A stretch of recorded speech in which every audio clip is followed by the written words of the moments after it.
रीलला बघून मसाला अन्नस केला आणि त्याला खाऊन कार्यक्रमच झाला.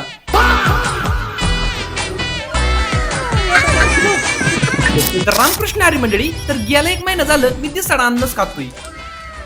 आज आता अन्नस क्वालिटी लागतोच, पण म्हणलो आज काहीतरी रीलला बघून वेगळा पराक्रम करावा म्हणून लगेच चुलत्याच्या घरी केळीचं पान आणायला गेलो. इथं तर मी केळीचं पान न्यायला आलतो, पण झाडावर पिकलेली केळी खायला भेटली. सगळ्या गोष्टी एका बाजूला आणि झाडावर पिकलेल्या फळांची फ्रेशनेस एका बाजूला. मग तुम्ही असं झाडावर पिकलेलं कधी फळ खाल्लंय का? कोणतं खाल्लं असन तर कमेंट मध्ये सांगा. तोपर्यंत मी हे पान घेऊन घरी जातो आणि मसाला पायनॅपल करून सगळ्यांना खायला घालितो. पण त्याला करण्यासाठी आहे ना सगळ्यात मेन होता चाट मसाला. तोच घरी नव्हता. मग चाट मसाल्याला आणलं, सगळं मसाला मीठ तेल एकत्र केलं आणि पायनॅपल वरती ओतलं.